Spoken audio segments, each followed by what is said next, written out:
وآخر دعواهم أن الحمد لله رب العالمين۔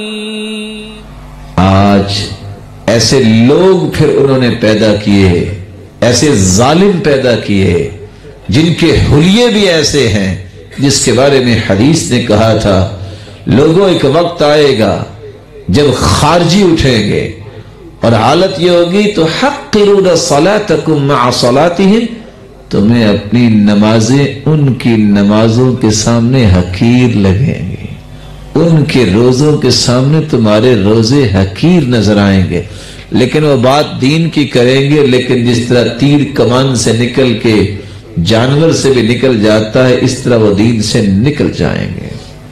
آج یہ داعش، آج یہ خارجی جو صرف اسلام کا حلیہ بگاڑنے کے لیے تیار کیے گئے، دیانتداری سے بتائیے، اسلام یہ کہتا ہے کافر سے لڑائی کر رہے ہو، لا تقتلوا صبیا، مسلمانوں تم نے بچوں کو نہیں مارنا، ولا امرأة، تم نے عورت کو قتل نہیں کرنا، ہے کافر، ولا الشیبان، بوڑھوں کو نہیں مارنا، جو ہتھیار پھینک دے سلنڈر کر جائے تم نے اس کو بھی قتل نہیں کرنا۔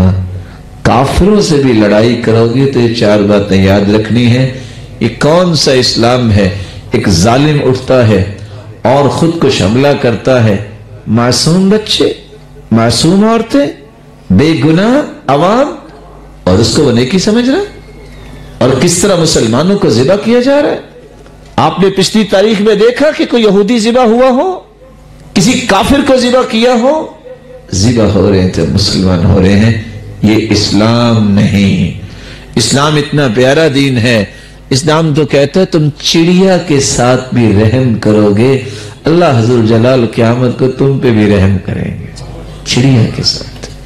یعنی میں جب اس حدیث کو بیان کرتا ہوں یہ کبھی سوچتا ہوں اسلام کی کتنی رحمت ہے، اللہ کی قسم انسان سوچتا رہ جاتا ہے کہ صحابہ نے صرف فاختہ کے بچے پکڑے، جیسے آج بھی بچوں کو لوگ پکڑ لیتے ہیں، اور فاختہ آئی تفرش بجناحیہا، اس نے اپنے پر زمین پہ رکھ دیے، کتنا اس کو دکھ ہوا ہوگا، اس کے بچوں کو پکڑا، اللہ کسی کو غصہ آ گیا، فرمایا من فجع هذه بولدها ردوا الیہا ولدها، کس نے اس پرندے کو تکلیف دی ہے بچوں کو پکڑ کے، اس کے بچے واپس کر دو، محمد کی غیرت برداشت نہیں کرتی کسی پرندے سے بھی ظلم ہو۔ ارے وہ تو بچے پکڑے تو اتنا غصہ آیا، جن کے جگر گوشوں کے ٹکڑے کر دیے جائیں ان کا کیا حال ہوتا ہو۔ اسلام نہیں ہے، یہ قتل و غارت اسلام نہیں ہے، سمجھیے اس فکر کو۔ نئے نئے پڑھنے والے یوتھ نوجوان جب دیکھتے ہیں کہ وہ دیکھے جی نعرہ تو یہ لگا رہے ہیں کہ امریکہ کو ماریں گے، یہ کریں گے، اس فتنے میں آ جاتے ہیں، اور یہ وہ فتنہ ہے جس نے مسلمانوں کی گردن کو جھکا دیا ہے۔ حقائق کو پہچانیے، جہاد اور فساد میں فرق سمجھیے۔ جہاد دین کی سربلندی کے لیے ہوتا ہے، حاکم وقت کی اجازت سے ہوتا ہے، کافروں سے ہوتا ہے۔ فساد مسلمانوں کو مارنے سے ہوتا ہے۔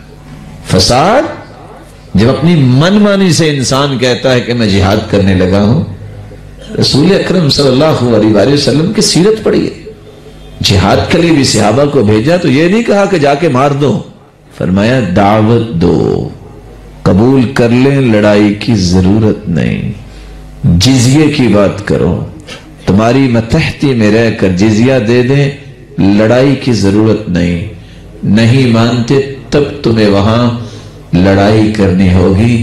آج مسلمانوں نے ان باتوں کو سمجھنا چھوڑ دیا۔